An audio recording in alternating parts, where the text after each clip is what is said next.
so he thought he would go a little further forward than on the giant's land, and he sees a great park of grass. He returned for the cattle, and he put them into the park. They were but a short time grazing in the park when a great wild giant came full of rage and madness. "Hi, ha, ho great," said the giant. "It is a drink of thy blood that will quench my thirst this night." "There is no knowing," said the herd.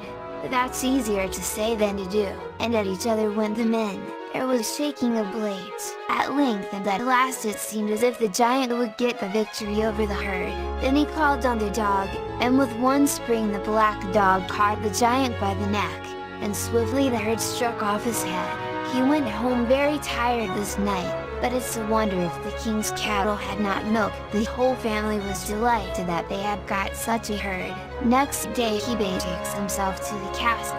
When he reached the door, a little flattering carline met him standing in the door. "All hail and good luck to thee, fisher's son. 'Tis I myself am pleased to see thee. Great is the honor for this kingdom, for thy like to be come into it. Thy coming in is fame for this little bothy.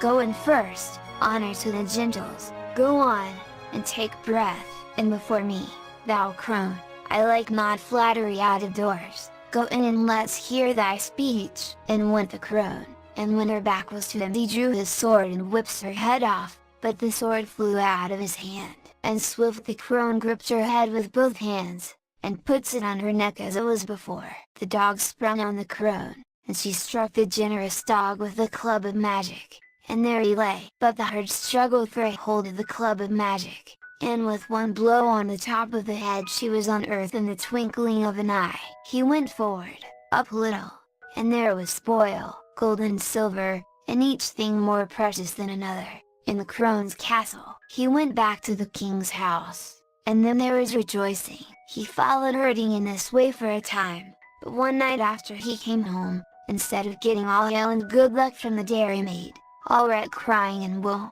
he asked what cause of woe there was that night. The dairymaid said, "There is a great beast with 3 heads in the lock, and it must get someone every year, and the lot had come this year on the king's daughter, and at midday tomorrow she is to meet the lately beast at the upper end of the lock, for there is a great suitor yonder who is going to rescue her." "What suitor is that?" said the herd. "Oh, he is a great general of arms," said the dairymaid, "and when he kills the beast, he will marry the king's daughter, for the king has said that he who could save his daughter should get her to marry." The Sea-Maiden.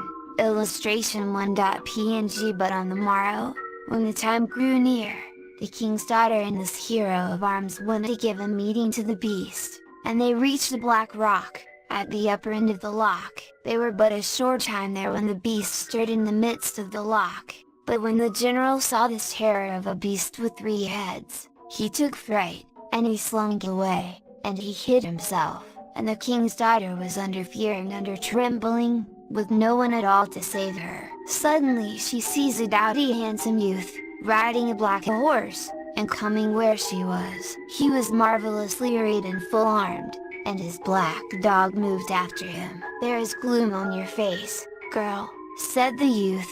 "What do you hear?" "Oh, that's no matter," said the king's daughter. "It's not long I'll be here, at all events." "I say not that," said he. "A champion fled as likely as you, and not long since," said she. "He is a champion who stands in war," said the youth, "and to meet the beast he went with his sword and his dog." But there was a spluttering and a splashing between himself and the beast. The dog kept doing all he might, and the king's daughter was palsied by fear of the noise of the beast. One of them would now be under, and now above, but at last he cut one of the heads off it. It gave one roar, and the son of earth, echo of the rocks, called to its screech, and it drove the lock and spindrift from end to end, and in a twinkling it went out of sight.